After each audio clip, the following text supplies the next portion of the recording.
নবীজি 5 ওয়াক্ত নামাজের পরে আজীবন নবীজি একটা দোয়া, যে দোয়াগুলো নবীজি করতেন এর মধ্যে একটা দোয়া এইটা যে ইয়া মুকাল্লিবাল কুলুব সাব্বিত কলবি আলা দীনি, হে অন্তর সমূহের পরিবর্তনকারী আল্লাহ, আপনি আমার অন্তর আমার দিল আপনার দ্বীনের উপরে মজবুত রাখেন। আল্লাহ, সুখে থাকি দুঃখে থাকি, আনন্দে থাকি বেদনায় থাকি, রাতে কিংবা দিনে, আলোতে কিংবা অন্ধকারে, একাকিতে কিংবা প্রকাশ্যে, হ্যাঁ, ঘরে কিংবা মাঠে, নিচে কিংবা উপরে, সর্বাবস্থায় যেন আপনার গোলামি করি, আপনার সেজদা করি, আপনাকে যেন না ভুলি। আল্লাহ, এমন একটা মজবুত দিল আপনি আমারে দান করেন। নবীজিটা দোয়া করতেন, দোয়া করতেন। এজন্য আল্লাহর কাছে চাইতে হয় তৌফিক। আল্লাহুম্মা আইন্নি আলা যিকরিকা ওয়া শুকরিকা ওয়া হুসনি ইবাদাতি। আপনার ছেলেটা নামাজ পড়ে না চাচা, কয়দিন চাইছেন এটা? আল্লাহর কাছে চাইছেন কয়দিন? চোখের পানি ফেলছেন কয়দিন? অঝরে কাঁদছেন কয়দিন? ছেলের বিদেশের লাইগা কতজন হুজুরে কইছেন? ফুলার নামাজের লাইগা কয়জন হুজুরে কইছেন বলেন? দোতলার ছাদ ডালাই এটা কইছেন কতজনের? ভাই দোয়া করো, দোতলার ছাদ ডালাই খাস একটা দোয়া করো। কিটা খাস দোয়া? কিটা আবার ছাদ ডালার মধ্যে আবার খাস দোয়া কি? মানে যাতে করে এমন ভাবে ডালাই হয়, ডালার লগে যেন নিচের দিকে ছাদ দিয়ে ভরে যায়। খাস দোয়া না এটা, একেবারে জাঁতা দিয়ে যেন এটা নিচের দিকে যায়, এটা যেন ডাইবে যায় আর কি। শক্তর সাফে এমন শক্ত যেন হয় যেন এটা সাফের লগে ডাইবে যায় নিচে। দুনিয়া দুনিয়া নিয়ে এই পরিমাণ দোয়া চাইলেন, আখেরাতের দোয়া কই চাইলেন? কয়দিন বলছেন হুজুর দোয়া করেন বিবি যেন পর্দানসীন হয়, ছেলেটা যেন নামাজি হয়, মেয়েটা যেন চরিত্রবান হয়, ছেলের বউ যেন নেককার হয়, নাতি নাতনি যেন কোরআন পড়নেওয়ালা হয়। কয়দিন বলছেন? আখেরাত চাইলেন কয়দিন? দুনিয়া চাইলেন কয়দিন? কয়দিন চাইলেন? এজন্য ইনসাফের সাথে ভাববেন। এজন্য সব সময় মনে রাখবেন, ওলামায়ে কেরামের চোখের কাছে, দ্বীনি মজমার চোখ কাছে বসার মধ্যে বরকত বেশি। মুসলিম শরীফের হাদিস আছে, আল্লাহর নবী সাল্লাল্লাহু আলাইহি ওয়াসাল্লাম বলেন, খায়রু সুফুফির রিজালে আউয়ালুহা ওয়া শাররুহা আখিরুহা। পুরুষের জন্য সর্বোত্তম হলো প্রথম কাতার, সবচেয়ে অপছন্দনীয় হলো পিছনের কাতার। রাসূলুল্লাহ সাল্লাল্লাহু আলাইহি ওয়াসাল্লাম বলছেন, আর ওয়া খায়রু সুফুফিন নিসাই আখিরুহা ওয়া শাররুহা আউয়ালুহা। আর মহিলার জন্য সবচেয়ে উত্তম হলো পেছনের কাতার, সবচেয়ে অপছন্দনীয় হলো প্রথম কাতার। মহিলা পুরুষের সামনে থাকা এটা অপছন্দনীয়, অপছন্দনীয়। এটা ইউরোপ বানায় নিছে, লেডিস ফার্স্ট। না না, লেডাস ফার্স্ট, মানে এটা আমি বানাইলাম আর ইংরেজি। পুরুষ আগে, পুরুষ আগে। অধিকার এবং মর্যাদা এই কথার অর্থ আল্লাহ তাআলার নিজামকে উলটপালট করা না। কোনো কিছুকে সম্মান দিতে হইলে, অধিকার দিতে হইলে এর অর্থ এই না যে আল্লাহর বিধান রাসূলের বিধানকে লঙ্ঘন করা আর এটার দ্বারা অধিকার প্রতিষ্ঠিত করা। না, এটার দ্বারা অধিকার হয় না, প্রকারান্তরে অধিকার খর্ব করা হয়, খর্ব করা হয়। এই জন্য আল্লাহর নবী সাল্লাল্লাহু আলাইহি ওয়াসাল্লাম বলছেন, নারীর জন্য পেছন, অর্থাৎ সে পিছনে হাঁটবে, পুরুষ সামনে হাঁটবে, পুরুষ সামনে থাকবে। হযরত মূসা আলাইহিস সালাম, তাফসীরের মধ্যে আছে, মূসা আলাইহিস সালাম যখন মিশর থেকে চলে গেছিলেন ফেরাউনের বাহিনীর ভয়ে, ছোটবেলায়, ছোট না মানে কিশোর বয়স বা যুবক বয়স এই সময়, তখন পার্শ্ববর্তী যেই দেশে গেছিলেন ওই দেশের নাম হলো মাদায়েন। তো সেখানে দুই বোন বকরিকে পানি পান করাইবার জন্য কূপের কাছে আসছিল, কিন্তু পুরুষদের বীরের কারণে তারা আগাইতে পারতেছিল না। তখন মূসা আলাইহিস সালাম ওই দুই বোনের বকরিগুলো তিনি নিজে কূপের থেকে পানি উঠাইয়া পানি পান করাই দিছিলেন। তো এগুলো নিয়ে যখন ওই দুই মেয়ে ঘরে ফিরছে, তখন তাদের বাবা, এই দুই বোনের বাপ যিনি ছিলেন তিনি নবী ছিলেন, হযরত শুআয়ব আলাইহিস সালাম, তিনি পুরা ঘটনা শুইনা একটা মেয়েকে পাঠাইছে যে তুমি গিয়া ওই যুবক ছেলেটাকে ডেকে নিয়ে আসো, সে যে আমাদের বকরিকে পানি পান করায় দিল, এর জন্য কিছু পারিশ্রমিক দিতে হবে। তখন এই একজন মেয়ে আবার আয়েশা মুসা নবীর কাছে আসছে। আয়েশা ডাকছে যে আমাদের বাবা আপনাকে ডাকতেছেন, আপনাকে আপনার পারিশ্রমিক দিবে, আপনি আমাদের বাড়িতে চলেন। তখন তাফসিরে স্পষ্ট আছে, মুসা আলাইহিস সালাম ওই মেয়েকে বললেন যে বাড়িতে তো যাবে ঠিক আছে, কিন্তু মূলত যে রাস্তা দেখায় সে তো সামনেই থাকে, কিন্তু এখানে যেহেতু এটা মেয়ে, এই জন্য মুসা নবী স্পষ্ট বললেন তুমি পিছনে থাকো, আমি সামনে হাঁটবো, তবে পিছন থেকে তুমি ডান বাম বল। কথা বুঝছেন কিনা বল? ডান বাম তো সেই বলতে হবে, নাহলে উনি তো আর চেনে না, কিন্তু তুমি পিছন থেকে বলবা, সামনের থেকে না। এই জন্য এটা জরুরি বিষয়। যাই হোক, তাহলে বলার উদ্দেশ্য হলো অনেক মানুষের বদভ্যাস মসজিদে জুমার দিন অথবা অন্য সময়ও আসছে মসজিদে আগেই এসে ওই বারান্দাত বসে থাকে, ও মসজিদের কোনার খুঁটির সাথে বসে থাকে, বাউন্ডারি ওয়ালের মধ্যে হেলান দিয়া দুই পা আলগি দিয়া এ বসে বসে জিমা। আশ্চর্য কথা, আপনি আসলেন আগে, তা পিছনে পড়ে রইলেন কেন? পিছনে পড়ে রইলেন কেন? এই জন্য সব সময় আল্লাহর ঘর মসজিদে যতটা সম্ভব প্রথম কাতারে, যতটা সম্ভব সামনে বসার চেষ্টা করবেন। বলেন ইনশাআল্লাহ। আল্লাহ তাআলা আমাদেরকে তৌফিক দান করেন। বলতেছিলাম আমি যে কথাটা, যে কম দেখা যাক এতে কোনো আপত্তি নাই। কেন বললাম? কোরআনুল কারীমের মধ্যে আছে, আল্লাহ তাআলা বলছেন কালিলাম মা তাশকুরুন। কোরআনে আল্লাহ বলেন আমার শুকর আদায় করে, কৃতজ্ঞতা আমি আল্লাহর আদায় করে এমন বান্দা কম। কালিল ওয়া কালিলুম মিন ইবাদিয়াশ শাকুর, আল্লাহ বলেন আমার কৃতজ্ঞ বান্দা পরিমাণে কম। কালিলাম মা তাযাক্কারুন, আমি আল্লাহর কথা থেকে উপদেশ গ্রহণ করে কম। কালিল, কম। কোরআন শরীফের বহু আয়াত আছে এমন। আল্লাহ তাআলা বলছেন ইন ইয়াকুম মিনকুম 20 সাবিরুনা ইয়াগলিবু মিআতাই, তোমরা যদি ঈমানদার আল্লাহর প্রতি পূর্ণ বিশ্বাসী হয়ে থাকো 20 জন, তাহলে তোমরা বিজয় লাভ করবে 200 জন নাফরমান বেঈমানের উপরে। তাইলে ঈমানদারের পরিমাণ হবে কত? বেশি না কম? কম। এই যে 20 জন কইল, কিন্তু বিজয় লাভ করবে 200 বেঈমানের উপর, 200 নাফরমানের উপর। কোরআন শরীফে আল্লাহ বলছেন কাম মিন ফিআতিন কালিলাতিন গালাবাত ফিআতান কাসীরা, অল্প সংখ্যক ঈমানদারি বিজয় লাভ করে বেশি সংখ্যক বেঈমানের উপর। এজন্য দোস্ত, এজন্য বাপ, এটা ভাবা উচিত। সংখ্যা নিয়ে কোনো বিষয় না। সফলতা কিংবা ব্যর্থতার জন্য, কোরআন সুন্নাহর দৃষ্টিতে সফলতা বা ব্যর্থতার জন্য সংখ্যা কোনো বিষয় নয়। 10,000 মানুষের সামনে কেউ যদি ওয়াজ করে তাইলে তিনি সফল, 10 জনের সামনে বললে তিনি ব্যর্থ, এই কথা কোরআন সুন্নায় নাই। বুঝছেননি আমার কথা? এই কথা নাই। 10 লক্ষ মানুষ চিনলে উনি সফল, আর মানুষ না চিনলে উনি ব্যর্থ, এই কথা কোরআন সুন্নাতে নাই। সফলতা কিংবা ব্যর্থতার জন্য সবাই চিনতে হবে এটা জরুরি না। আমি উদাহরণ দেই তাহলে বুঝবেন। কোরআন শরীফে মোট 25 জন নবী এবং রাসূলের নাম আছে। 25 জন। কয়জন? তাহলে মোট নবী রাসূল কি 25 জন? আপনারা শুনেন নাই কখনো যে নবী রাসূল কয়জন? 1,24,000, কিংবা আরেকটা বর্ণনা হলো 2,24,000। তাহলে 1,24,000 নবী এবং রাসূল, 2,24,000 নবী এবং রাসূল, অথবা তাহলে কোরআন শরীফে নাম উল্লেখ করা হয়েছে মাত্র 25 জনের। তো বাকিদের নাম পৃথিবীর কেউ জানে না, কোরআনে নাই। অন্যান্য কিতাবাদি খুঁজলে আরো কিছু নবী রাসূলের নাম পাওয়া যাবে, তো নয়তো আরো 100।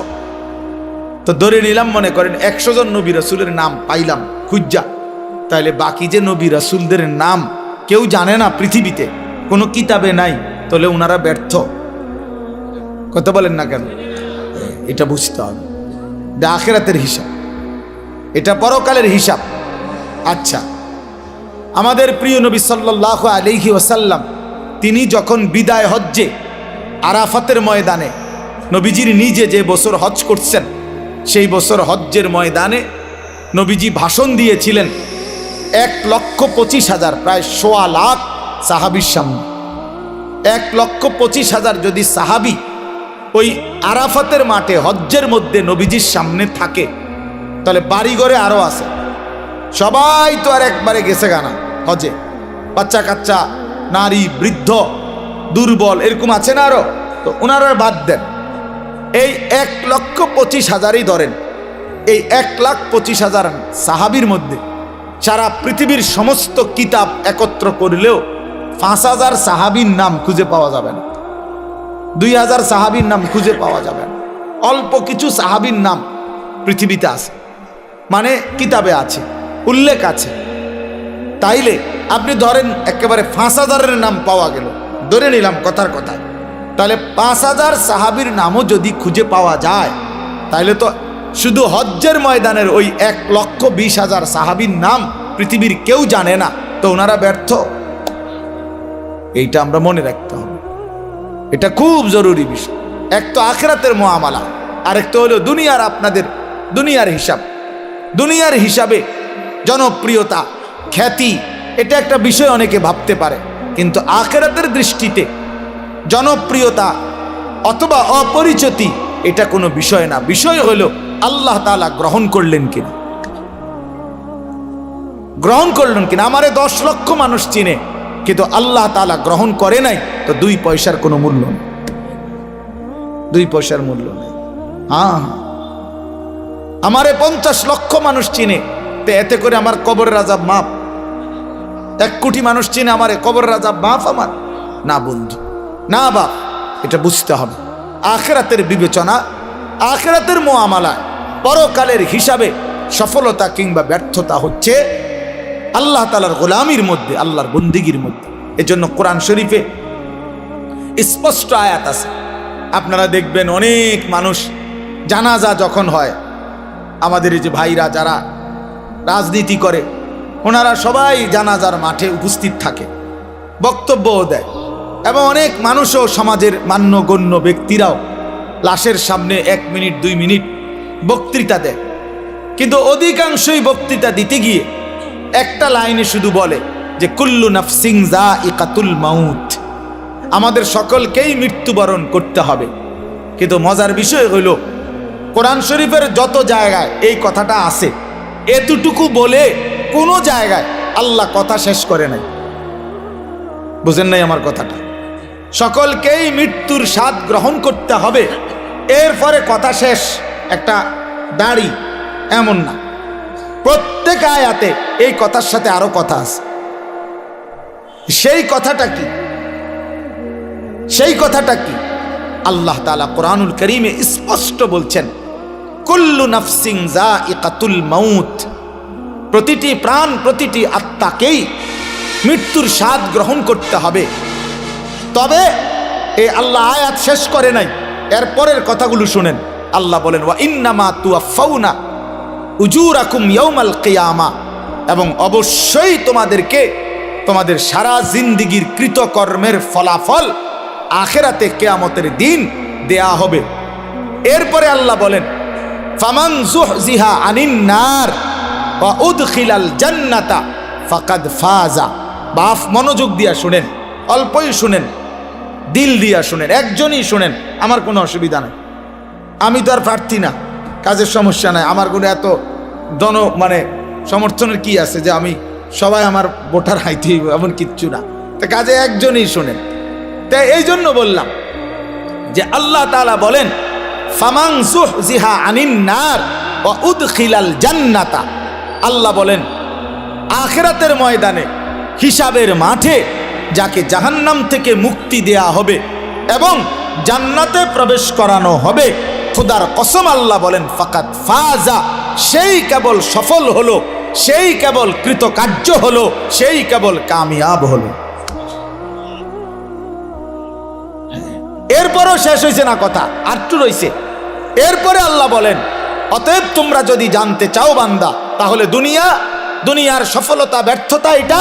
আল্লাহ বলেন, ওয়ামাল হায়াতুদ দুনিয়া ইল্লা মাতাউল গুরুর, এই বান্দা মনে রেখো, দুনিয়ার জীবন শুধুই ধোঁকা, ধোঁকা, ধোঁকা, ধোঁকা, ধোঁকা। এটা ধোঁকা, দুনিয়া ধোঁকা। আল্লাহ কোরআনে বানানেওয়ালা যিনি, তিনি বলছেন এটা ধোঁকা। যিনি সৃষ্টিকর্তা তিনি বলছেন, কোম্পানি বলছে এটা 2 নম্বর। আপনি কীর্তেন কোন গাছ জোরে, এটা 1 নম্বর। কোম্পানি প্রোডাক্ট করে যে উৎপাদন করছে যিনি, উনি বলছে এটা খেলনা, আপনি কীর্তেন কোন এটা আসল। যিনি বানাইছেন তিনি আল্লাহ, তিনি বলছেন ওয়ামা হাদিহিল হায়াতুদ দুনিয়া ইল্লা লাহবুন ওয়া লাইব। বান্দা, দুনিয়া আমি বানাইছি, আমি জানি আমি কি বানাইছি। আল্লাহ বলে দুনিয়ার জীবন শুধুই তামাশা, শুধুই খেলাধুলা। লাহবুন লাইবুন, খেলাধুলা, তামাশা, মালাঠোলা। মালাঠোলা ছোটবেলায় আমরাও মালাঠোলা খেলছি, ছোটবেলায় আমরাও মালাঠোলা খেলছি। ছোট ছোট বাক্সে আপনার রান্না বান্না করছি, আর ছোট ছোটরা একসাথে অনেক রান্না বান্না মালাঠোলা দিয়ে করছি। সন্ধ্যা হলে মা ডাক দিছে তো নিজের হাতে সব ভাঙ্গা চুরা আবার মায়ের ডাকে মায়ের কোলে ফিরে গেছি। এই না দুনিয়া? এই দুনিয়া আল্লাহ বলছে এরকম মালাঠোলা। অতএব বাপ, এই কথাটা আমরা মনে রাখতে হবে। সফলতা কিংবা ব্যর্থতা ফায়সালা হবে হাসরের ময়দান। ऐसे रहे या वैसे रहे वहां देखना फिर कैसे रहे। এভাবে থাকেন আর ওইভাবে থাকেন, দুনিয়া একভাবে পার হয়েই যাবে। কিন্তু দেখার বিষয় হলো ওয়াহা দেখনা ফের कैसे रहे, সেখানে কেমন থাকবেন ওটা হলো দেখার বিষয়। এখানে হাসলেও মরে যাবেন, এখানে কাঁদলেও মরে যাবেন। আমার ভাই, এই যারা মোবাইল হাতে ধরে রাখছেন, আপনি কিচ্ছু বুঝতেন না। এই মোবাইল এটা লই এই জীবন শেষ হল। এই জিন্দিগি এই মোবাইলের উপরে শেষ। এই অসভ্যতা, এই অসভ্যতাই জীবন শেষ। কিচ্ছু বোঝে না। ওই যে ভাই নিজে নিজে হাসে, এইটাই জিন্দিগি। এটা এক খামখেয়ালির জিন্দিগি। মনে রাখি, এই মোবাইলের আসক্ত জীবন কোনো দিনও সুখকর হয় না, সুখকর হয় না। এই মানুষটার জীবনের কোনো এক পর্যায়ে কোনো সেন্স কাজ করে না। সে 24 ঘন্টা জিন্দিগির সমস্ত আশা আকাঙ্ক্ষা, আবেগ, অনুভূতি, ইচ্ছা, অভিপ্রায় সব মোবাইলের মধ্যেই খোঁজে। হাসেও মোবাইলে, কান্দেও মোবাইলে, জীবনের সব কিছুর সফলতা খোঁজে মোবাইল। মোবাইলে অনেক মানুষ আমার ছবিটা দেখছে, অতএব আমি সফল। এটা ঠিক মতো সবাই দেখে নাই, অতএব আমি ব্যর্থ। আমি ব্যর্থ।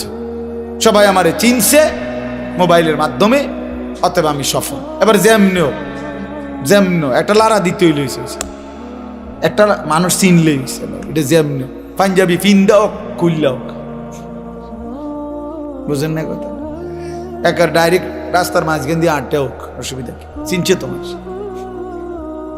না রে ভাইয়া, রাগ হইয়েন না। এই কোনোভাবে মনোযোগ হয় না। এই জিন্দিগি সুন্দর হয় না বাপ, এই জীবন সুন্দর হয় না। এমনি এমনি চলে যায়। দিন নাই, রাত নাই, সকাল নাই, দুপুর নাই, সন্ধ্যা নাই। এটা কেমন জিন্দিগি ভাই? এই কেমন জীবন? 24 ঘন্টা মোবাইল, 24 ঘন্টাই মোবাইল। এই কেমন জিন্দিগি?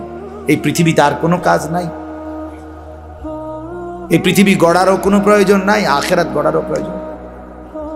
আমরা কিতাব পড়ছি, আমার কাছে আরবি কিতাব আছে, কিমাতুজ জামান ইনদাল উলামা।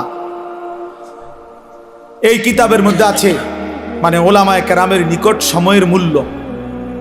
তো এই কিতাবে আমরা পড়ছি, এক বুজুর্গকে এক সাধারণ মানুষ আইসা বলছে, হযরত আপনার সাথে আমি একটু কথা বলবো। তিনি বললেন, কোনো প্রয়োজনীয় মাসআলা? বললেন না, এমনি একটু কথা বলতাম। তখন উনি বললেন যে, তাহলে তুমি সূর্যের গতিকে কিছুক্ষণের জন্য থামায় রাখো, যতক্ষণ তুমি কথা বলতে চাচ্ছ। যদি তুমি সূর্যের গতি থামাইতে পারো তাইলে আমি রাজি আছি, আর যদি না পারো তাহলে তুমি আমার হায়াতের এই আধা ঘন্টা কেন নষ্ট করো? এই সময় তো আমার, এই 20 মিনিট তো তোমার গেলে আমারও যাবে, 30 মিনিট তো তোমার গেলে আমারও যাবে। তুমি কেন নষ্ট করবে আমার এই হায়াত? বলেন, এইভাবে ভাবতেন ওনারা, এইভাবে ভাবছেন। প্রতি সেকেন্ড আমার থেকেই যায়। ইরতাহালাতি দুনিয়া মুদবেরা, ওয়ারতাহালাতিল আখিরাতু মুকবিলা। নবী সাল্লাল্লাহু আলাইহি ওয়াসাল্লাম বলছেন, উম্মত, প্রতি মুহূর্তে প্রতি সেকেন্ডে দুনিয়া তোমার পিছনে যায়, আখিরাত তোমার আগে আসে। এক এক ঘন্টা যাচ্ছে মানে আমার দুনিয়া যাচ্ছে, প্রতি ঘন্টা যাচ্ছে মানে আমার আখিরাত আগাচ্ছে। আমি কবরের দিকে আগাইতেছি, আমি আখিরাতের দিকে আগাইতেছি।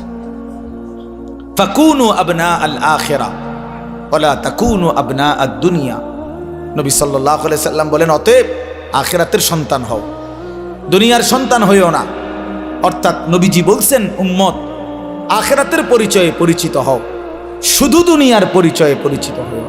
শুধু ডাক্তার, শুধু ইঞ্জিনিয়ার, শুধু ব্যারিস্টার, শুধু উকিল, শুধু চাকরিজীবী, শুধু ব্যবসায়ী, শুধু রাজনীতিবিদ, শুধু শুধু এতটুকুই, শুধু একটা দুনিয়ার পরিচয়, ড্রাইভার, শুধু কুলি, শুধু দিনমজুর, শুধু কৃষক, এ তো দুনিয়ার পরিচয়। আল্লাহর নবী বলছেন, আখিরাতের পরিচয়ে পরিচিত হও। লোকে যেন বলে সে নামাজি, সে চরিত্রবান, সে দিনদার, সে আখলাকওয়ালা, সে মসজিদকে ভালোবাসে, মাদ্রাসাকে ভালোবাসে, ওলামায়ে কেরামকে ভালোবাসে। হ্যাঁ, বছর শেষে হিসেব করে যাকাত দেয়, বা জামাত মসজিদে নামাজ পড়ে, রমজানে রোজা আদায় করে, হালাল হারামের পার্থক্য মেনে চলে। লোকে যেন বলে দিনদার, লোকে যেন বলে ফরহেজগার, লোকে যেন বলে আল্লাহওয়ালা। খোদার কসম, নবী বলছে, উম্মত, এমন পরিচয়ে পরিচিত হও। শুধু দুনিয়ার পরিচয় লাগাইও না, শুধু দুনিয়ার পরিচয়ে পরিচিত হইও না। এই জন্য আমার বাপ, আমি আমার এই কথাটা বললাম, সফলতা কিংবা ব্যর্থতার জন্য এটা কোনো বিষয় না, বিষয় হলো আখিরাত। ফামান যুহজিহা আনিন নার ওয়া উদখিলাল জান্নাহ ফাকাদ ফাজা। আল্লাহ কোরআনে বলছে, যাকে জাহান্নাম থেকে মুক্তি দেয়া হলো, জান্নাতে প্রবেশ করানো হলো, সেই সফল হলো। কাদ আফলাহাল মুমিনুন, আল্লাহ বলেন ঈমানদারগণ সফল হয়েছে। কেন? আল্লাযীনা ইয়ারিসুনাল ফিরদাউসা। এই যে আল্লাহ সরাসরি কোরআনে বলছে, কেন মুমিন সফল হয়েছে? আল্লাহ বলে, কারণ তারা জান্নাতুল ফিরদাউসের উত্তরাধিকারী হবে। অতএব যে মুমিন জান্নাতের অধিকারী হবে, সেই সফল হবে, সেই সফল, সেই সফল হবে।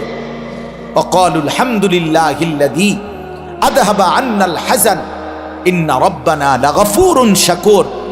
আল্লাহ বলে, জান্নাতি বান্দা জান্নাতে ঢুকে বলবে, আল্লাহ আপনার প্রশংসা করছি, আজকে আমার জীবনের যত দুশ্চিন্তা চিরতরে শেষ হলো, আজ আমি জান্নাতে ঢুকলাম। এই মুমিন থামবে সেদিন, জান্নাতে ঢুকবে যেদিন। মুমিন তৃপ্ত হবে সেদিন, জান্নাতে যাবে যেদিন।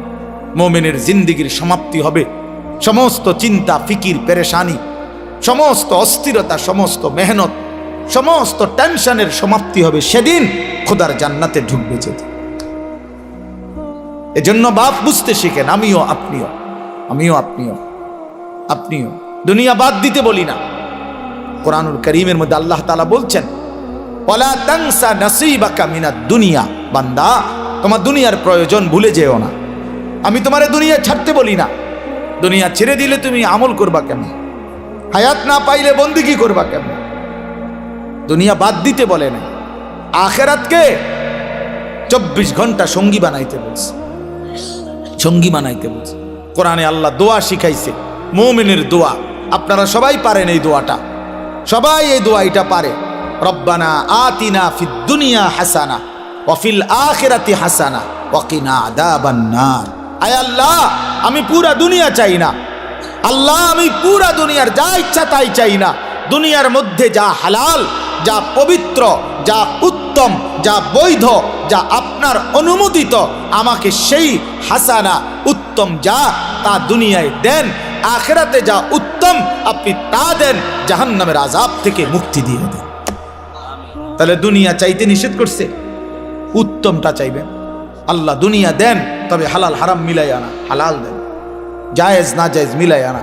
সুদের টাকা, চুরির টাকা, কিস্তির টাকা, ঘুষের টাকা, ওজনে কম দেওয়া টাকা, বাটফারির টাকা, 3 নম্বরই টাকা, 6 নম্বরই টাকা, এমন টাকা দিয়েন না, মাও লাগবে না।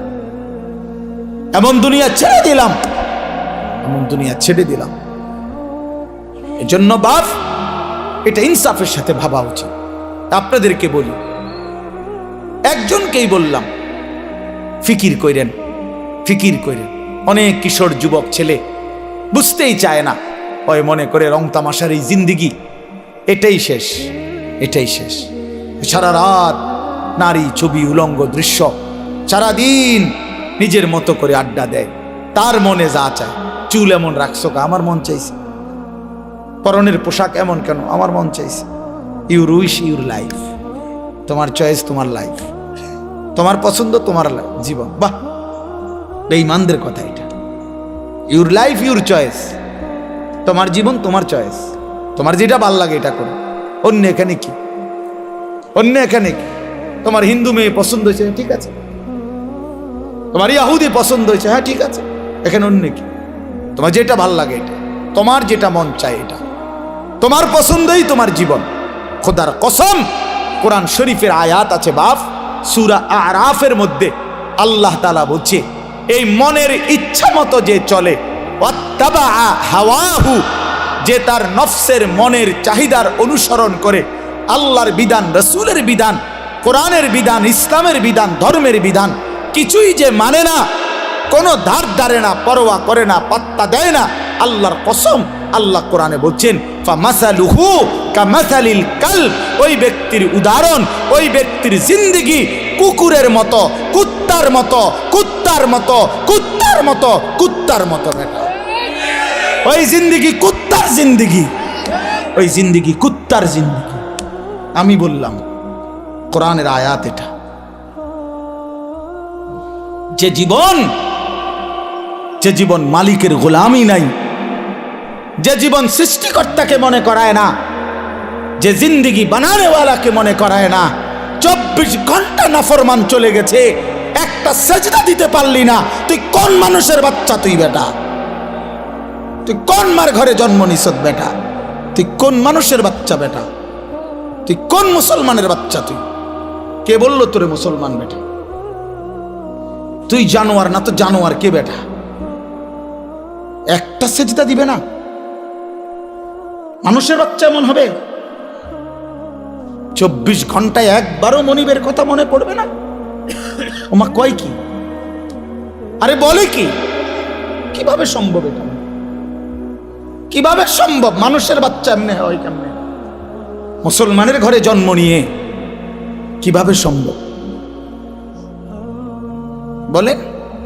হ্যাঁ, সাফ কথার জবাব দে। রাগ করবেন কার লগে? কোরআন শরীফ এটা তো, কোরআনের আয়াত বলছি। আপনি তর্জমা ভুল করলে পরে আইসেন, অসুবিধা, আমরা তো আসি এনে, বুঝেন নাই? ফামাসালুহু কামাসালিল কালব, সরাসরি কোরআন শরীফের সব আল্লাহ বলছেন তার উদাহরণ কুত্তার মতো। কালবুন অর্থ কুকুর, অন্য কোনো অর্থ নাই, এর বিকল্প কোনো অর্থ নাই। ইন তাহমিল আলাইহি ইয়ালহাস আও তাতরুকহু ইয়ালহাস। আহা, আল্লাহ বলছে কুত্তার স্বভাব, সে দৌড়ানি দিল জিব্বা লম্বা করে হাঁফায়, এমন হাঁফায়। আবার ছেড়ে দিলেও, মানে খাড় করাত রাখলেও, দাঁড়ানো থাকলেও জিব্বা লম্বা করে হাঁফায়। দেখি, এটা কুকুরের স্বভাব। দাঁড়াইয়াও জিব্বা লম্বা করে জোরে জোরে নিঃশ্বাস ফেলে, এমন করে। আবার দৌড়তে দৌড়তে এরম করে। অর্থ কি? অর্থ হলো তাফসিরে লিখছে, সে পাইলেও অতৃপ্ত, না পাইলেও অতৃপ্ত। এই জন্য নাফরমান হারামখোর, পাইলেও অতৃপ্ত, না পাইলেও অতৃপ্ত। বেচা কিনা চলতেছে, মাল বেচে, নতুন মাল ট্রাকের থেকে নামায়, আপনি জিঙ্গাইবেন কি অবস্থা বেচা কিনা? কি নাই, আগের ব্যবসা নাই, আগের ব্যবসা নাই। ঢাকায় মাল বেচতেছ, মাল ইডি শেষ হয়ে গেছে, নতুন মাল নামাইতে আছে ট্রাকের থেকে। কিরে, কোন ব্যবসা নাই? বোঝেন নাই আমার কথা?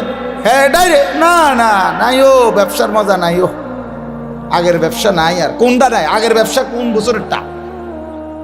কি গত 300 বছর আগের ব্যবসা নাই? তো তুমি এই সময় জন্ম নিলা কেন? তুমি ওই সময় আইতা, যে সময় ব্যবসা আসিল সে সময় আইলে না কা?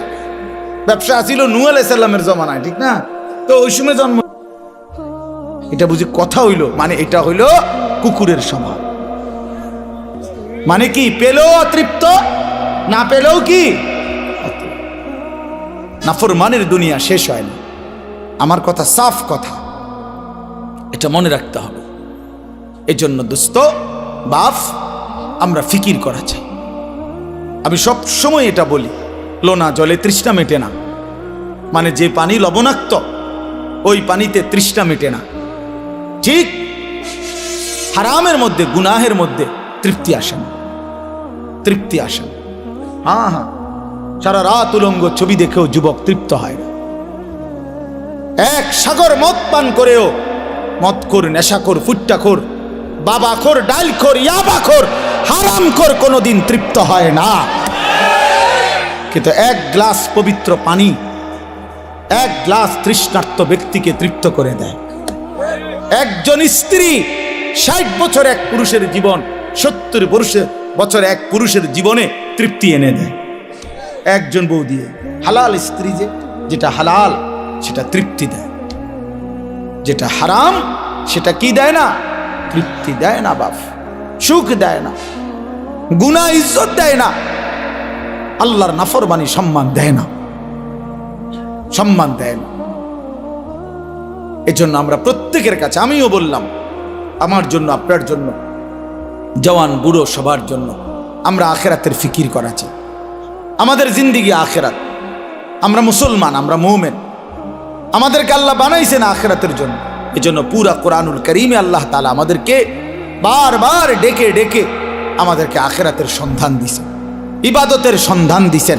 বলছেন বান্দা এটা করো, এটা ছাড়ো, এটা করো, এটা ছাড়ো, এটা করো, এটা ছাড়ো, বিনিময়ে আমি তোমারে মুত্তাকি বানাবো, আমি তোমারে জান্নাতি বানাবো, আমি তোমার আখেরাত সাজায় দেব, আমি তোমার পরকালে তোমারে সম্মানের জিন্দেগি দান করব। এই একটা আয়াত আমি পড়ছি। এবার এই আয়াতের অল্প একটু কথা শোনেন, তাইলে আমার কথা শেষ। মাহে রমজানকে সামনে রেখে মূলত এই আয়াতটা পড়ছি। আমরা যদি এটা বুঝি বাপ, আর অল্প একটু সময় কোরআনুল কারীমের এই একটি আয়াত আমি আপনাদের সামনে পড়লাম।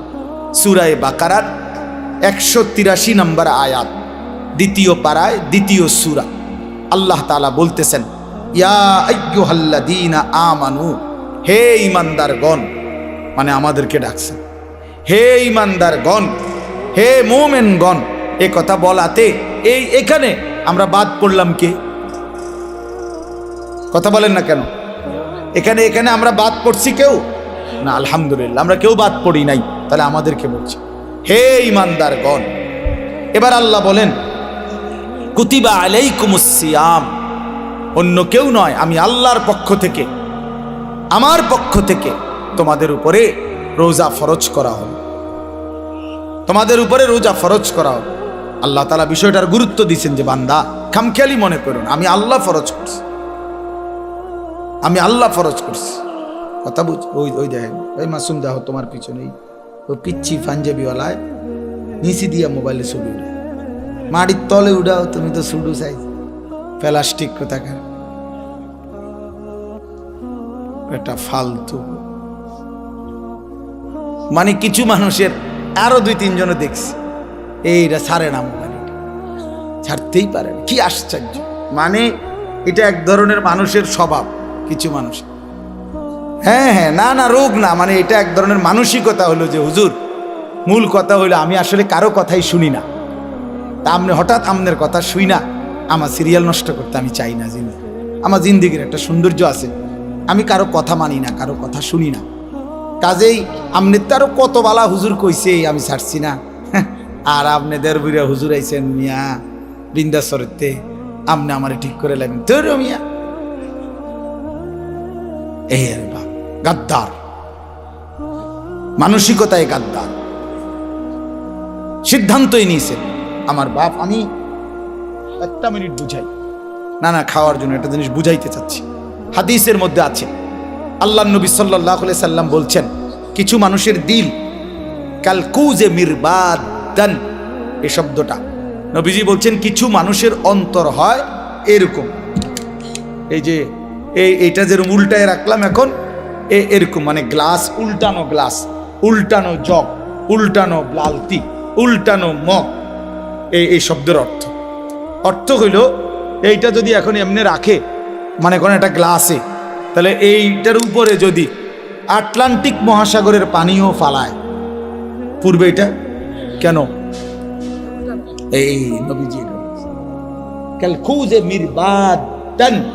কিছু মানুষের দিল থাকে এমন উল্টানো যে এইটারতে পৃথিবীর সমস্ত আল্লাহর কথা, ওলামায়ে কেরামের সব কথা কিছুই তার কলিজায় আর ঢোকে না, কারণ এটা তো কি হয়ে গেছে, এবার তো আটলান্টিক সাগরের পানি তো আর লা ইয়ারিফু মারুফান ওয়ালা ইউনকিরু মুনকারান। নবীজি বলেন এই উল্টানো দিলে আর কোনো নেক কাজ তার কাছে বুঝে আসে না, কোনো গুনাহের কাজ আর ছোটে না। রাগ হইয়েন না ভাইয়া, আমি অনুরোধ করলাম বুঝতে শিখেন। শুধু আমি উপরের দিকে তাকাই আমার মতো বলে গেলাম, আমি এটার মানুষ না। ব্যক্তিগতভাবে আমার কথা হইল, আমার শ্রোতা আমার আমানত, আমার সময় আমার আমানত।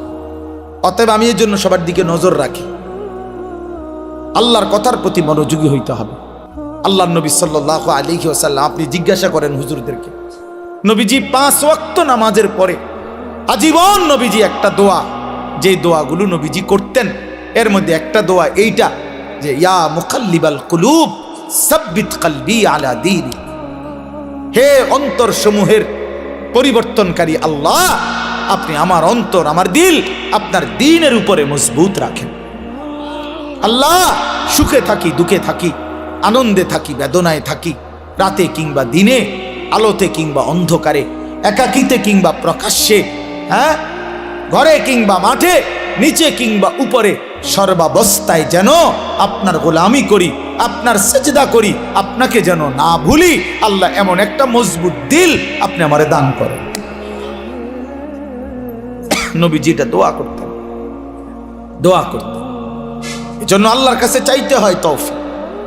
আল্লাহুম্মা আইন্নি আলা যিকরিকা ওয়া শুকরিকা ওয়া হুসনি ইবাদাতি। আপনার ছেলেটা নামাজ পড়ে না চাচা, কয়দিন চাইছেন এটা? আল্লাহর কাছে চাইছেন কয়দিন? চোখের পানি ফেলছেন কয়দিন? অঝরে কাঁদছেন কয়দিন? ছেলের বিদেশের লাইগা কতজন হুজুরে কইছেন? ফুলার নামাজের লাইগা কয়জন হুজুরে কইছেন বলেন? দোতলার ছাদ ডালাই এটা কইছেন কতজনের? ভাই দোয়া কইরো, দোতলার ছাদ ডালাই খাস একটা দোয়া করো। কিটা খাস দোয়া? কিটা আবার ছাদ ডালার মধ্যে আবার খাস দোয়া কি? মানে যাতে করে এমন ভাবে ডালাই হয়, ডালার লগে যেন নিচের দিকে ছাদ দিয়ে ফিরে যায়। খাস দোয়া না এটা, একেবারে জাঁতা দিয়ে যেন এটা নিচের দিকে যায় না, এটা যেন ডাইবা যায় আর কি। শক্তর সাফে এমন শক্ত যেন হয় যেন এটা সাফের লগে ডাইবা যায় নিচে। দুনিয়া দুনিয়া নিয়ে এই পরিমাণ দোয়া চাইলেন, আখেরাতের দোয়া কই চাইলেন? কয়দিন বলছেন হুজুর দোয়া করেন বিবি যেন পর্দানসীন হয়, ছেলেটা যেন নামাজি হয়, মেয়েটা যেন চরিত্রবান হয়, ছেলের বউ যেন নেককার হয়, নাতি নাতনি যেন কোরআন পড়নেওয়ালা হয়। কয়দিন বলছেন? আখেরাত চাইলেন কয়দিন? দুনিয়া চাইলেন কয়দিন? কয়দিন চাইলেন? এজন্য ইনসাফের সাথে ভাববেন। তো আল্লাহ তাআলা বলেন, ইয়া আইয়ুহাল্লাযীনা আমানু কুতিবা আলাইকুমুস সিয়াম, বান্দা আমি ফরজ করেছি, এটা আমার ফরজ, রমজান রোজা তোমাদের উপরে ফরজ করা হলো। কামা কুতিবা আলাল্লাযীনা মিন ক্বাবলিকুম, আল্লাহ বলেন ঘাবড়াইও না বান্দা, পারবা। হঠাৎ করে লাভ দিয়ে উঠতো না যে আমি 8টার থেকে 9টা বাজতেই নাস্তা দেরি হলে আমার মাথা গরম হয়ে যায় হুজুর, আমি পারতাম না। আল্লাহ বলে না, পারবা। তোমাদের পূর্বেও সমস্ত ইমানদার বান্দাকে আমি আল্লাহ এই রোজা ফরজ করেছিলাম, তারা যেহেতু পারছে তুমিও পারবা। এবার আল্লাহকে বললাম, আল্লাহ যদি বলেন, আল্লাহ বলতেছেন, যদি বলেন আল্লাহ হঠাৎ করে আমারে উপোস, এই যে 11 মাস কি সুন্দর খাওয়াইলেন পড়াইলেন, হঠাৎ করে আমার খানা পানি, আমার হালাল স্ত্রীর সাথে আমার সম্পর্ক বন্ধ করে দিলেন কেন একটা লম্বা সময়? আল্লাহ বলেন, বান্দা অভাবের কারণে না, আমার ভান্ডারে কমে গেছে এই জন্য না, বরং লাআল্লাকুম তাত্তাকুন, আমি আল্লাহ এই রোজার মাধ্যমে, রমজানের মাধ্যমে 1 মাসেই আমি আল্লাহ ওয়াদা দিচ্ছি তোমাকে মুত্তাকি বানাবো, আর 1 মাসের মুত্তাকি হলেই 1 মাসেই জান্নাতি বানায়। এক মাসে মুত্তাকি, এক মাসে জান্নাত। লাআল্লাকুম তাত্তাকুন, এই চারটা কথা, এখানে মোট চারটা কথা। আমার আর অল্প একটু সময় দেন। এই চারটা কথা এখানে: এক, হে ঈমানদারগণ; দুই, তোমাদের উপরে রোজা ফরজ করা হলো; তিন, তোমাদের পূর্ববর্তীদের উপরেও ফরজ করা হয়েছিল; চার, তোমাদেরকে মুত্তাকি বানানো হবে। কয়টা কথা হইল? এই চারটা কথার চারটা সামান্য একটু ব্যাখ্যা বলি। এক নাম্বার হলো ইয়া আইয়ুহাল্লাযীনা আমানু, হে ঈমানদারগণ। প্রিয় ভাই আমার নওজোয়ান, এই কথাটা ইনসাফের সাথে একটা মিনিট শুধু শুনেন। এই শব্দটা কোরআনুল কারীমের মধ্যে 89 বার আছে। 89, 8, 9। তাইলে আমার প্রশ্ন হইল, আল্লাহ তাআলা 89 বার কোরআনুল কারীমে আমাদেরকে ডাক দিছে। তোমারে ডাকছে, আমারে ডাকছে। আলাদা আলাদা চিন্তা করলে এখানে আমরা যারা বসছি আমাদের প্রত্যেককে ডাকছে। ডাকছে কি না? হে ঈমানদার, হে ঈমানদারগণ, হে ঈমানদারগণ। 89 বার ডাকছে, 89 বার। 89 বার ডেকে কখনো বলছে নামাজ পড়তে, কখনো বলছে রোজা রাখতে, কখনো বলছে হজ করতে, কখনো বলছে গুনাহ ছেড়ে দিতে, কখনো বলছে আল্লাহ তাআলার ইবাদত করতে। এইভাবে 89 বার কোরআনুল কারীমের মধ্যে বলছে। 23 বছর লাগাইয়া বলছে। 30 পারা কোরআনের মধ্যে বলছে।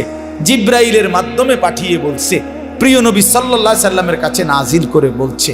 কোরআন শরীফের একটা আয়াত আছে, আয়াতে আল্লাহ জিজ্ঞেস করছে আমাদেরকে, ফাবি আইয়ি হাদিসিম বাদাহু ইউমিনুন। এই প্রশ্নের উত্তর আপনারা দিবেন এখন। আল্লাহ বলছে, বান্দা, এই যে আমি মনে করো এক একটা কথা 89 বার বললাম, 80 বার, 82 বার আমি আল্লাহ নামাজের কথা বললাম। 23 বছর আমি কোরআন নাজিল করলাম। 30 পারা কোরআন নাজিল করলাম। আমি আল্লাহ আমার রসুলের কাছে নাজিল করলাম, শ্রেষ্ঠ ফেরেশতা দিয়ে নাজিল করলাম। আল্লাহ এবার জানতে চাইছে, ফাবি আইয়ি হাদিসিম বাদাহু ইউমিনুন। আমার বান্দা বলো না, এরপরে আমি আর কোন কিতাব নাজিল করিলে, এর চাইতে দামি আর কি নাজিল করিলে, এর চাইতে দামি আর কোন রসুলের কাছে পাঠাইলে, এর চাইতে দামি আর কোন ফেরেশতা দিয়া পাঠাইলে। 23 বছর বলার পরে আর কত বছর বললে? 30 পারা কোরআন নাজিল করার পরে আর কত পারা নাজিল করিলে?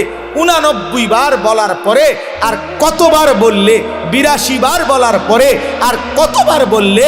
তুমি বান্দা বলো, আমার কথা মেনে নিতা? আল্লাহ জানতে চাইছে। কোরআন শরীফের আয়াত, ফাবি আইয়ি হাদিস। 29 পারায় ওই সূরাটা আছে, ওই সূরা মুরসালাত।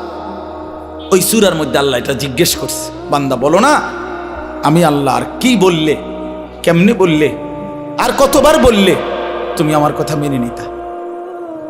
অতএব বাপ যারা নামাজ পড়েন না, নওজোয়ান ভাই তোমরা যারা নামাজ পড়ো না, দোস্ত ইনসাফের সাথে এই রাত অন্ধকারে একাকী একটা মিনিটের জন্য হইল যদি মায়ের বুকের দুধ পান করে থাকো ভাইয়া, তো একবার হলো যদি মুসলমানের ঘরে জন্ম নিয়ে থাকো বন্ধু, একবার হইল ভাইবো যে তোমার আল্লাহ তোমার কাছে জানতে চাইছে যে বান্দা, আমি আর কতবার বললে, আমি আর কত পারা নাজিল করিলে? আমি 23 বছর বলে গেলাম। 23 বছর বলার পরও যেহেতু হয় নাই, তুমি বলে দাও বান্দা, আমি আল্লাহ আর কতবার বললে, কত বছর বললে তুমি আমাকে মেনে নিতা, আমার কথাগুলো মেনে নিতা? কি বলবে? হ্যাঁ, কি জবাব দিবেন বলেন? জবাব দেন। বেনামাজি জবাব দেন, সুদখোর জবাব দেন, এই হারামখোর জবাব দেন, বলেন। আর কত বছর বললে, কতবার বললে সুদ ছেড়ে দিতেন? আর কতবার বললে মিথ্যা ছেড়ে দিতেন? যেই বোনেরা বেপর্দা, ওই বেহায়া বেপর্দা নারীকে জিজ্ঞাসা করেন, এই অসভ্য বেহায়া নারী, আর কতবার বললে তুই পর্দা করতি বোন? বল, বলে। আহ, কিভাবে সম্ভব? আমি জিন্দিগিতে বহুত চিন্তা করে দেখছি, আমি বহুত ভাবছি, বিশ্বাস করেন। একটা মুসলমানের বাচ্চা মুসলমানের ঘরে জন্ম নিয়া, মুসলমান পরিচয় দিয়া, খোদার 365 দিনে এক বছর কোনোদিন ফজরের নামাজ একদিনও পড়লো না, মুসলমানের বাচ্চা এত বড় জানোয়ার কেমনে হইল? আমি এই কথাটা রীতিমতো আমার মন চায় যে ডক্টরেট করি, যেটা বুঝতে, যেটা PhD করা দরকার, কিভাবে সম্ভব? মানুষের বাচ্চা কেমনে এত বড় হাইওয়ান হয়? আরে কোন কি ও মিয়া, এটা কিটা আসল? আমি কোনোভাবে কোনো ক্যালকুলেশন দিয়ে এটা মিলাইতারি না। একটা বছর বেটা তুই নাফরমান, কোনোদিন ফজরের নামাজ পড়লি না। আরে তুই কি মানুষের বাচ্চা রে?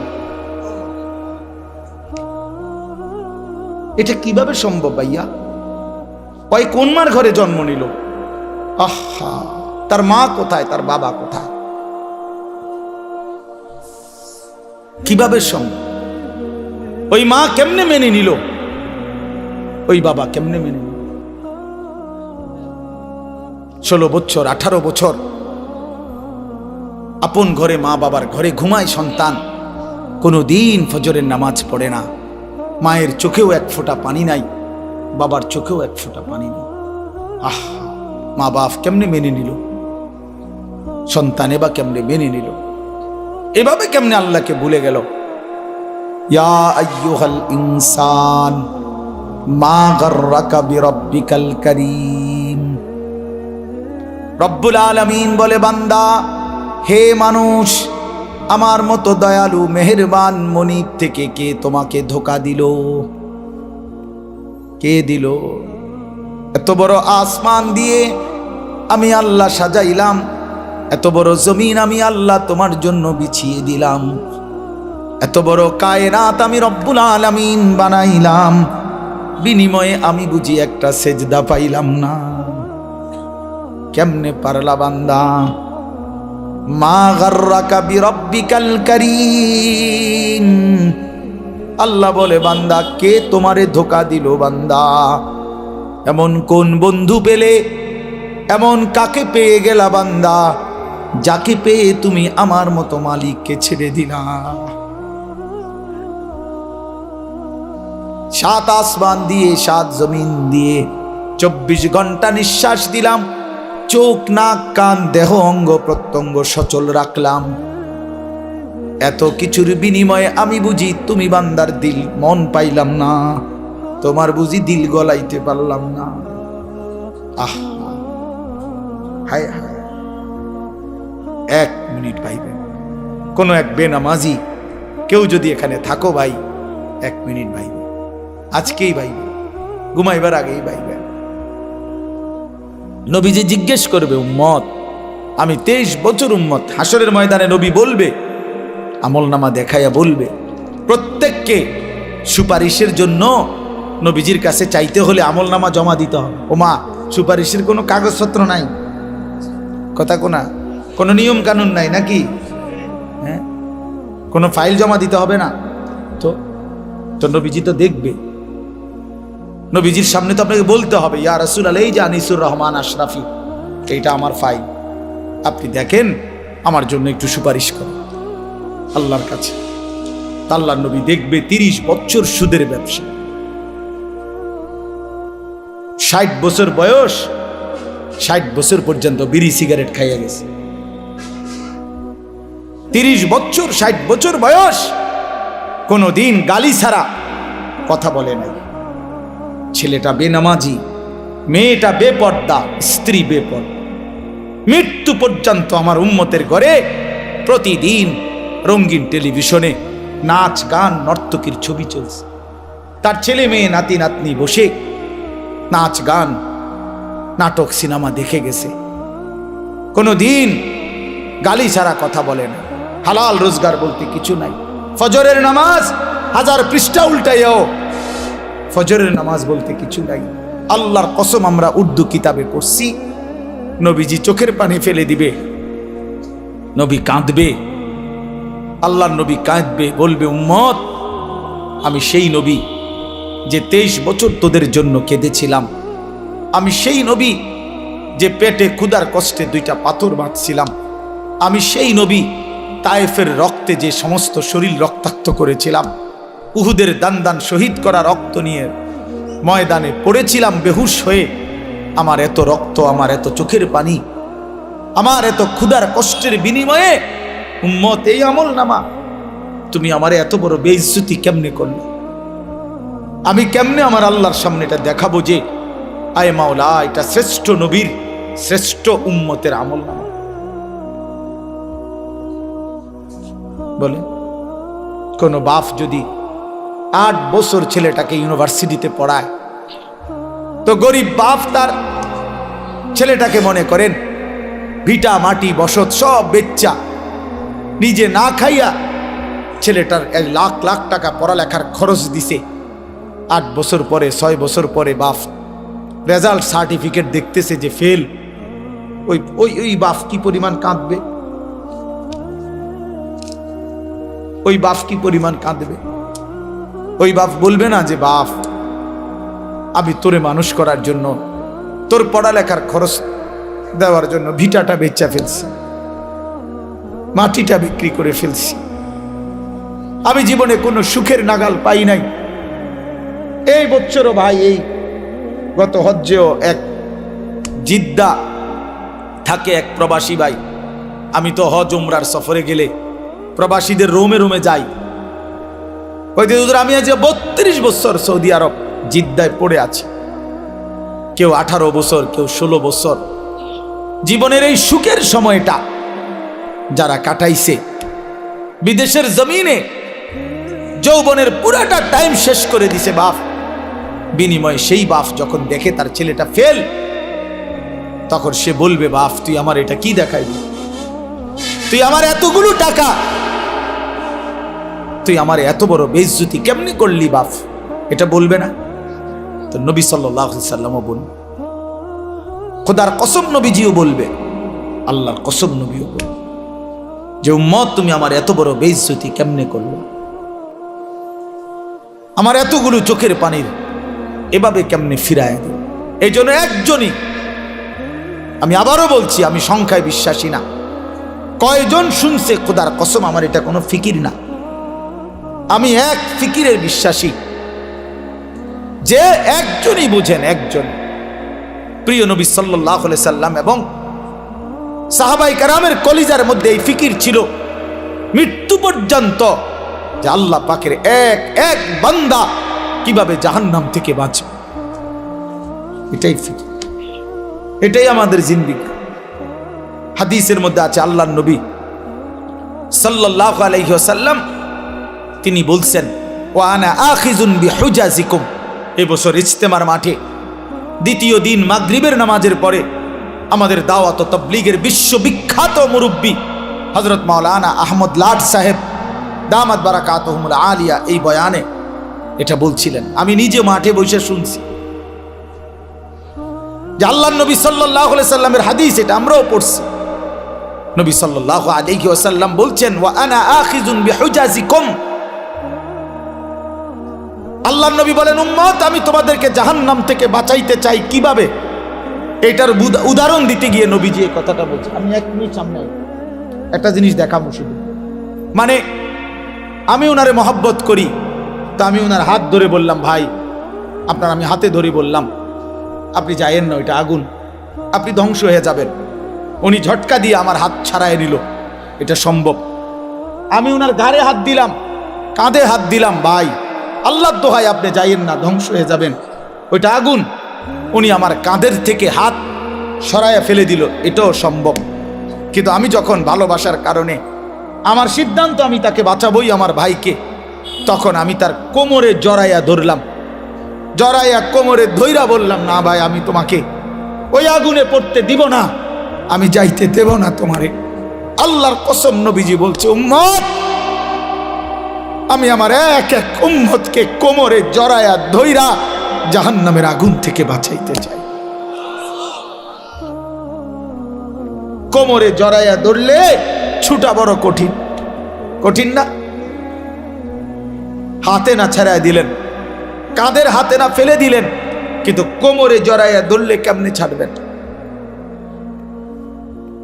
তো নবী এটা বলছে, ওয়া আনা আখিযুন বিহুজাজিকুম, আমি তোমাদেরকে কোমরে জড়াইয়া ধরে চাই, তবু আমার উম্মত বেঁচে যাক, আমার এক এক উম্মত বেঁচে যাক, জাহান্নাম থেকে বাঁচো। আমার দোস্ত, আমার বাপ, আমার ভাই, ফিরতেই হবে, জাহান্নাম থেকে বাঁচতেই হবে। দোস্ত বিষয়টা মামুলি মনে করেন, এটা একটা ওয়াজ করছি এই জন্য, আর 10 জন বক্তা ওয়াজ করছেন, আমিও করছি না রে ভাইয়া, এই জন্য না। সারাটা দিন রাত এই দৌড়ের উপরে থাকি, দৌড়ের উপরে থাকি। এই জন্য বললাম আমরা এক ফিকির, আমাদের আপনাকে এটা ভাবতে হবে, জাহান্নাম থেকে বাঁচতেই হবে বন্ধু। কোরআনে আল্লাহ বারবার একটা কথা বলছে নবীজিকে, আমাদের নবীকে পর্যন্ত আল্লাহ বলছে বন্ধু ওমা আদরাকা মা হিয়া, এই বন্ধু জাহান্নামের আগুন কেমন আপনি জানেন? নবীজিকে বলছে আল্লাহ। নারুন হামিয়া, বন্ধু আপনাকে বলছি লেলিহান আগুনের ধাউ ধাউ শিখা জাহান্নামের আগুন। ওমা আদরাকা মাল হুতামা, আল্লাহ বলছে বন্ধু হুতামা নামক জাহান্নামের আগুন কেমন জানেন? তো নবীজিকে আল্লাহ বলছে নারুল্লাহিল মুকাদা, আল্লাহ বলছে নবী আমি আমার কর্মচারী দিয়ে আগুন লাগাই নাই, আমি আমার কাজের লোক দিয়ে আগুনটা লাগাই নাই, আমি আল্লাহর হাতে লাগানো জাহান্নামের আগুন, এই আগুন আমি লাগাই দিছি। নারুল্লাহ, এটা আল্লাহর আগুন, আমার হাতে জ্বালানো আগুন। আল্লাতী তাত্তাদিউ আলাল আফইদা, আল্লাহ বলে বন্ধু জাহান্নামের আগুনের প্রথম ফোঁটা, প্রথম স্পর্শ যখন জাহান্নামের আগুনের লাগবে, ছুঁইবে, সাথে সাথে নাফরমানের পুরা দেহ, ভিতরের সমস্ত অঙ্গ প্রত্যঙ্গ, কলজা সুদ্ধা একই মুহূর্তে জ্বালাইয়া ফেলবে। দুনিয়ার আগুন কখনোই এভাবে জ্বলে না। দুনিয়ার আগুন এক সাইড থেকে জ্বলতে থাকে, চেষ্টা করে লাফালাফি করলে, দৌড়ঝাঁপ করলে, ইচ্ছা করলে হয়তো বাঁচানো যায়। এটুকু পুড়ে গেছে বাকিটা বাইচা গেছে, এটুকু পুড়া গেছে বাকিটা বাইচা গেছে, আঙ্গুলগুলো পুড়া গেছে বাকিটা বাইচা গেছে, ঠিক না? দুনিয়ার আগুন এরকম ধীরে ধীরে পড়ে, ধীরে ধীরে ধীরে ধীরে। কিন্তু আল্লাহর কসম, আল্লাহ কোরআনে বলছে জাহান্নামের আগুন যখন প্রথম সেকেন্ড স্পর্শ করবে, কলজা সুদ্ধা ভেতর বাহির পুরাটা একসাথে প্রথম মুহূর্তেই জ্বালায় ফেলে। লাভ দিবেন, দৌড়াবেন না, ইন্নাহা আলাইহিম মুসাদা ফি আমাদিম মুমাদ্দাদা, আল্লাহ বলেন আগে জাহান্নামের মোটা খুঁটিতে বান দেওয়া হবে, এরপরে আগুন জ্বালানো। হ্যাঁ, এটা কোরআন শরীফের আয়াত। খুজুহু ফাগুল্লু, আল্লাহ বলে ফেরেশতাদেরকে জাহান্নামীকে ধরো এবং বাঁধো, সুম্মাল জাহিমা সাল্লু, এরপরে লাথি দিয়া জাহান্নামে ছুঁড়ে মারো। কোরআন শরীফের আয়াত। খামখেয়ালি করেন না ছেলেরা, খামখেয়ালি করেন না। হ্যাঁ, একটা মোবাইল, একটা নারী, একটা ছবি, একটা উলঙ্গ দৃশ্য, দোস্ত, এটুকুতে এমন সুন্দর জীবন নষ্ট করে দিও না।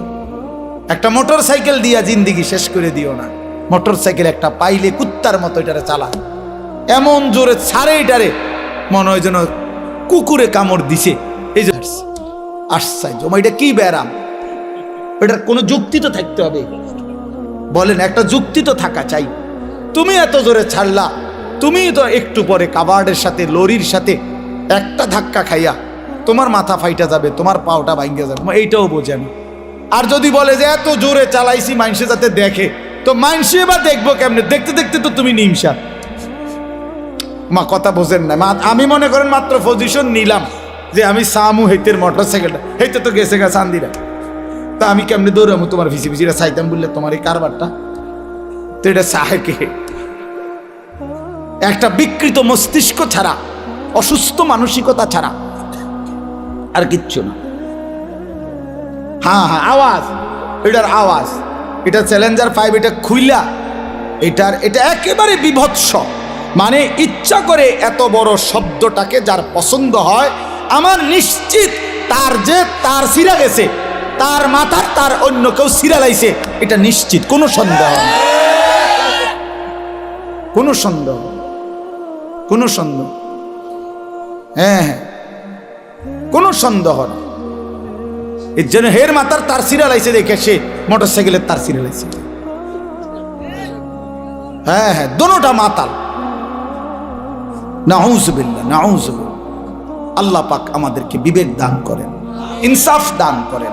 তো বলতেছিলাম, আল্লাহ তাআলা বলেন, হে ঈমানদার, আমি এই কথাটাই বলছি, এই এক শব্দ বললাম, আল্লাহ জানতে চাইছে বান্দা বলো না, আমি আর কতবার বলতাম, আমি আর কতবার ডাকতাম, 89 বার ডাকলাম। সর্বশেষ কথা হইল আল্লাহ বলে, বান্দা তোমার উপরে রোজা ফরজ করা হয়েছে, পূর্ববর্তীদের উপরও ফরজ করা হয়েছে। এই শেষ কথা হলো উদ্দেশ্য কি? আল্লাহ বলছেন উদ্দেশ্য একটাই, লাআল্লাকুম তাত্তাকুন, আমি আল্লাহ তোমাকে জান্নাত দিতে চাই। আমি জান্নাত বানাইছি মুমিনের জন্য, আমি জান্নাত দিতে চাই। আর জান্নাত নিতে হলে আরেকটা জিনিস লাগবে, সেটা হলো তাকওয়া।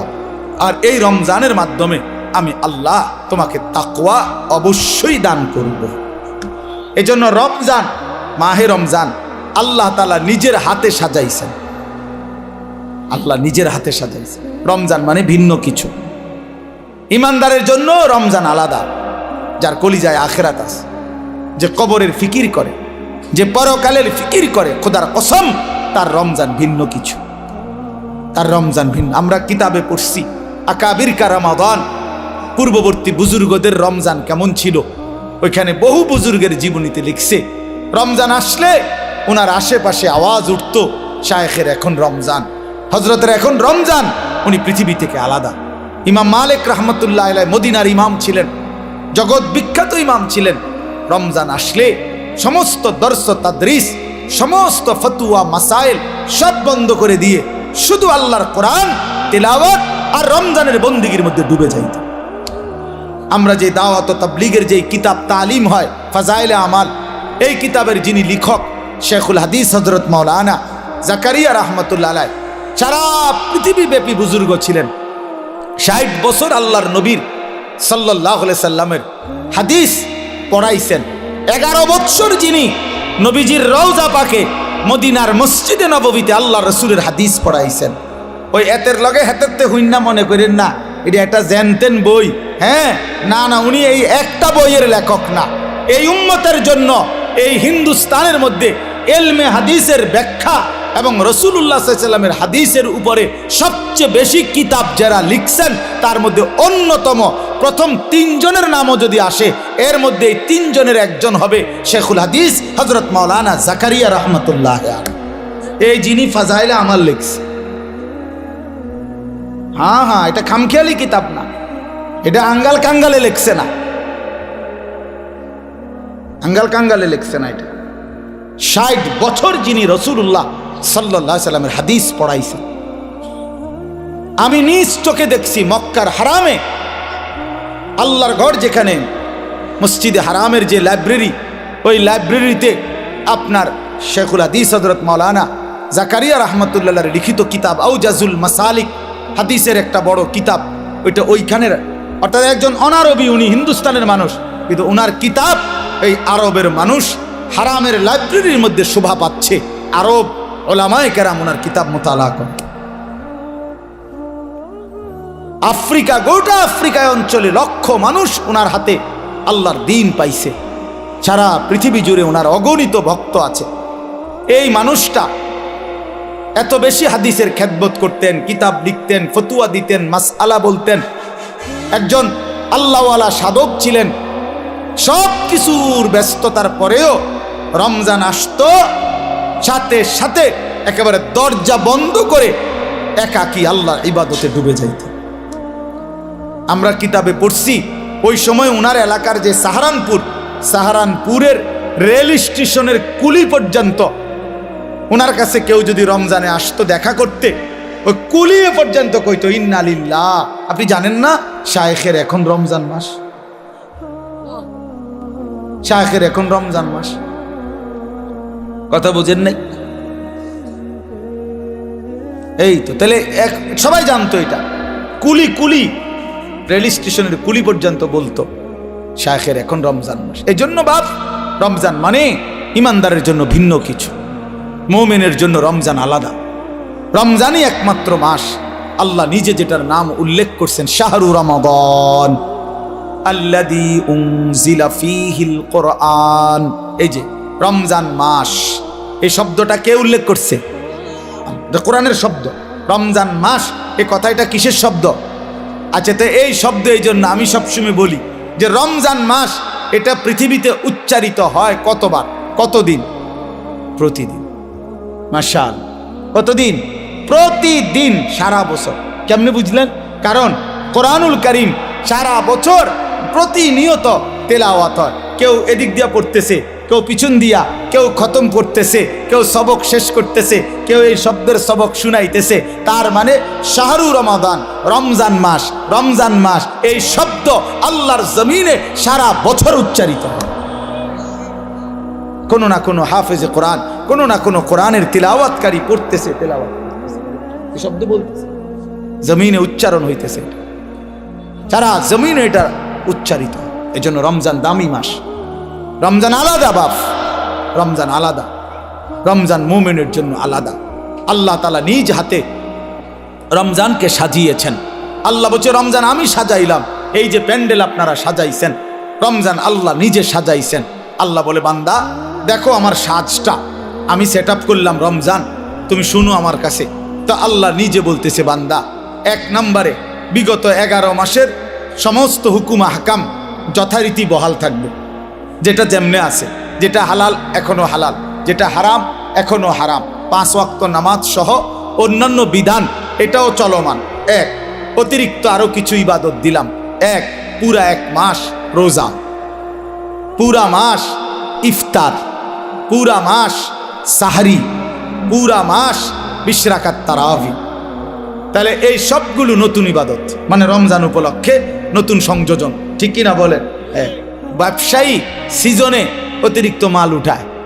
এখন কাপড় ব্যবসায়ীরা গিয়া দেখেন 40 লাখ 50 লাখ টাকার মাল আরো অতিরিক্ত উঠাইছে, কারণ তার এখন সিজন, তার এখন কি সিজন। তা আল্লাহ তাআলা বলে বান্দা রমজান আমার অসংখ্য অগণিত বান্দাকে জাহান্নাম থেকে মাফ করার সিজন, রমজান আমার জান্নাত দেওয়ার সিজন। এই জন্য আমি আরো আলাদা ইবাদত উঠাইলাম। এক রোজা উঠাইলাম, নতুন ইবাদত। ইফতার এটাও ইবাদত, সাহারি এটাও ইবাদত, 20 রাকাত তারাবি এটাও ইবাদত। রমজানের শেষ দশকে আরো ইবাদত উঠাইলাম, আরো মাল উঠাইলাম আমি। রমজানের শেষ দশক এতেকাফ, আল্লাহর ঘরের বিধান, এতেকাফ করা এটাও ইবাদত।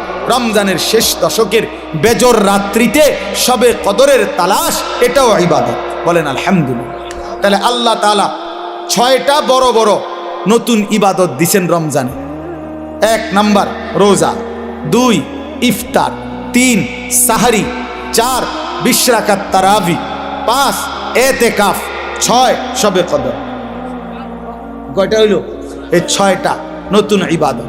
এবার আল্লাহকে যদি বলেন আল্লাহ ইবাদত আগেরটির লগে আরো নতুন দিছেন বাড়াইয়া, নেকির কি অবস্থা, নেকি দিবেন কেমন? আল্লাহ বলতো সেটাও শোনো, আমি আল্লাহ আমার রাসূলের মাধ্যমে শুনাইছি, একটা নফল ইবাদত ফরজের সমান, একটা ফরজ 70টা ফরজের সমান। হ্যাঁ, এরপরে একজন রোজাদারকে ইফতার করাইবা 3টা পুরস্কার, গুনাহ মাফ, গুনাহ মাফ, জাহান্নাম থেকে মুক্তি, রোজাদারের সমপরিমাণ নেকি। নেকি বাহিরটা কেমনে সাজাইলাম? আল্লাহ বলে বাহিরটা সাজাইলাম হলো এই, জান্নাতের দরজা খুলে দিলাম, জাহান্নামের দরজা বন্ধ করে দিলাম, সব শয়তান এবং দুষ্ট জিন শেকলে বন্দি করে দিলাম, সব দিক বন্ধ কইরা 8 গাট বাইন্দা, দুয়ার খোলা শুধু একটা, সব দিক ক্লিয়ার, এদিক কোনো আন্দিয়া বাইরিবার জায়গা নাই, দরজা শুধু এইটা দিয়া ঢুকবা, এটা দিয়া বাহির হইবা। আল্লাহ যেন বলছে পুরা মাস আমি আল্লাহ নেকিও বাড়ায় দিলাম, ইবাদতও বাড়ায় দিলাম, জাহান্নামের দরজা বন্ধ করলাম, শয়তানকে বন্দি করলাম, জান্নাতের দরজা খোলা রাখলাম। এবার পুরা রমজান যেখান দিয়া রওনা দাও, কুমিল্লা থেকে, চিটাগাং থেকে, খুলনা থেকে, সিলেট থেকে, বাংলাদেশ থেকে, লন্ডন থেকে, ইউরোপ থেকে, আমেরিকা থেকে, সৌদি আরব থেকে, বাহরাইন থেকে, যেখান থেকেই আমার রমজানে রওনা দিবা, আমার বন্দিগি, আমার হুকুম মানবা, গুনাহ ছেড়ে দিবা, আমার ইবাদত করবা, মাস শেষে একটাই দরজা মিলবে, সেটা শুধুই জান্নাত, শুধুই জান্নাত, শুধুই জান্নাত। 30 দিনের মাথায়, 29 দিনের মাথায় সব ইমানদার জান্নাতে ঢুকবে, কারণ দরজা তো খোলাই শুধু জান্নাতে। বুঝেন নাই কথা? লাআল্লাকুম তাত্তাকুন, এজন্য রব্বুল আলামিন বলছে আমি মুত্তাকি বানিয়ে দেব। অতএব বাপ কদর করেন, কদর করেন, কদর করেন। আল্লাহ বলছে মুত্তাকি বানিয়ে দেব। হ্যাঁ হ্যাঁ, বিদেশের জন্য, আপনার ফ্লাইটের জন্য দুইটা জিনিস দরকার, একটা পাসপোর্ট, একটা ভিসা। এই যে আমার পাসপোর্টও হয়েছে, ভিসাও হয়েছে। আমার ফ্লাইট সোমবারে, উমরার ফ্লাইট 24 তারিখ। তো এখানেও আল্লাহ তাআলা বলছে, ইয়া আইয়ুহাল্লাযীনা আমানু, হে ঈমানদার, আমি তোমার ঈমানের পাসপোর্ট নিলাম। 30 দিন কথা মতো চলবা, অথবা 29 দিন, 31 দিন লাগবে না। 30 দিনের মাথায় ঈমানের পাসপোর্টে আমি আল্লাহ তাকওয়ার ভিসা লাগায় দেব, ঈদের দিন ফ্লাইটে উঠাই দেব। যা, ঈদের দিন জান্নাতের ফ্লাইট। ফ্লাইট কোন দিন? ভিসা লাগবে কয় দিনে? 30 দিন, অথবা 29 দিন, 31 দিন না, 31 দিন নেব না, 30 দিনে ভিসা, 29 দিনে ভিসা। এই জন্য আমরা রমজানকে কদর করব তো ইনশাআল্লাহ। সর্বশেষ অনুরোধ হইল, আল্লাহর ওয়াস্তে নিজের মা বোন, নিজের স্ত্রী কন্যাকে এত বড় শ্রেষ্ঠতম রমজানে আল্লাহ রহমত দিতে চায়, মাগফিরাত দিতে চায়, জাহান্নাম থেকে নাজাত দেয়, আল্লাহ 70 গুণ নেকির পরিমাণ বাড়ায়া দেয়। বাপ, এই অবস্থায় যে মুসলমান, যে ইমানদার নারী মুসলিম পরিচয় দিয়ে বাজারে বাজারে, মার্কেটে মার্কেটে ঘুরে একজোড়া জুতার জন্য, একটা শাড়ির জন্য, একটা গহনার জন্য, একটা 3 পিসের জন্য, আল্লাহর কসম, আমার শায়েখ আল্লামা মুফতি মুশতাকুন নবী সাহেব হুজুর সব সময় বলে, হায় বোন, আহা মা বোন, হীরা মণি মুক্তা ছেড়ে এক মাটির দলা নিল। রমজানের এক এক মুহূর্ত ছিল তোমার জন্য হীরামণি মানিক, হীরামণি মুক্তা। তুমি এমন হীরামণি মুক্তা ছেড়ে দিয়ে তুমি মাটির ঢিলা নিলা, অর্থাৎ তুমি একজোড়া জুতা নিলা। তো আল্লাহ ডাকতেছে, আমার বান্দি শোনো, রহমত নাও, মাগফিরাত নাও, নাজাত নাও। নাফরমান এই বেহায়া বেপর্দা নারী বলতেছে, আল্লাহ তোমার এটি তোমার কাছে রাখো, ইতান আমার লাগতো না, আমার দরকার জুতা, আমি জুতা কিনতে যাই, আমার দরকার 3 পিস, আমার দরকার শাড়ি গহনা। ইনসাফ না, এটা ইনসাফ না, এটা কখনোই ইনসাফ হইতে পারে না। এই পৃথিবীতে, এই 1450 বছরের মধ্যে পৃথিবীর কোনো কিতাবে, গোটা পৃথিবীর কোনো আলেম, কোরআন সুন্নাহর কোথাও এই কথা নাই যে ঈদের দিন, রমজানের ঈদের দিন নতুন কাপড় ইনটেক, অর্থাৎ আজকেই প্রথম পরা শুরু করছে, এমন জুতা, এমন শাড়ি, এমন জামা, এমন প্যান্ট পরতে হবে, এমন কথা খোদার কসম পৃথিবীর কোনো কিতাবে নাই। আল্লাহও বলে নাই, রসুলও বলে নাই, কোন উলামায়ে কেরাম বলে নাই। এটা দুশ্মনের বানানো, এটা দুশ্মনদের বানানো। এটা আজকে আমাদের কলিজায় ঢুকায় দিছে। ঈদ মানে নতুন জুতা, ঈদ মানে নতুন শাড়ি, ঈদ মানে নতুন গহনা, ঈদ মানে নতুন জামা। আল্লাহর কসম এটা মিথ্যা কথা, মিথ্যা কথা, মিথ্যা কথা, মিথ্যা কথা। ঈদ মানে ইবাদত, ঈদ মানে জুতা না। তোমার কি ঈদের দিন জুতা দিয়া ফিটবো নি? তুমি জুতা দিয়া কিনবা? হ্যাঁ, ফালতু কোথাকার। ঈদ মানে জুতা হবে কেন? ঈদ মানে ইবাদত। ঈদ মানে কি? ইবাদত। বিবাহ মানে উৎসব না, বিবাহ মানে ইবাদত। নবীজি বলছে, আন নিকাহু মিন সুন্নতি, বিয়ে আমার সুন্নাত। তো যেটা সুন্নাত এটা তামসা, কথা বলেন না কেন? এটা ফুর্তি না, ইবাদত। তাইলে বিবাহ ইবাদত, ঈদ ইবাদত, এটা ইবাদত। অতএব কারো বাফে দেয় নাই ঈদ, এটা জাতিসংঘ দেয় নাই, বাংলাদেশ সরকার দেয় নাই। যিনি দিয়েছেন ঈদ, তুমি ঈদের আনন্দ যদি করতে হয় তো তার নির্দেশনা মতে করতে হবে। ঈদ হইল আল্লাহর, ঈদ হইল রাসূলুল্লাহ বলছেন, ওমা বাজায় ডেকসেট, ডেকসেট বাজায়, ডেক পিকআপের মধ্যে করে, হ্যাঁ পিকআপের মধ্যে আপনার ডেকসেট বাজায় ঈদের দিন। ও ক্যান্টনমেন্ট থেকে চান্দিনা, চান্দিনার থেকে ক্যান্টনমেন্ট, ক্যান্টনমেন্ট থেকে এলিটগঞ্জ, এলিটগঞ্জ থেকে ক্যান্টনমেন্ট, পিকআপে কইরা আপনার পিকআপের মধ্যে ডেকসেট বাজে, গান বাজে, আর সাথে 12, 14, 16 জন, এরাও কুত্তার মতো লাফায়, কুত্তার মতো লাফায়। আমার ছেলে জিগাইছিল আমার একদিন ঈদের দিন, ছোট ছেলে, জাব্বু এরা এরম লাফায় গা। আল্লাহর কসম আমি হেরে কইছি, আব্বা করে কুত্তা কামড়াইছে। এই জন্য আর আজকে ঈদের দিন দেখে দোকানপাট বন্ধ, কোনো ওষুধের দোকান নাই। মিজান ভাই আইয়ালাইছে মাহফিলে, তো এই জন্য কোনো ডাক্তার নাই, এই জন্য কুত্তার কামড়ে এভাবে লাফাইতে আছে। নাই তো কি কারণ বলে? এটা কোনো কথা হইল? যে ডেকসেটের মধ্যে করে পিকআপের মধ্যে করে লাফাবে, এটা কোনো ঈদ হইল? আল্লাহ আমাদেরকে বুঝ দান করে।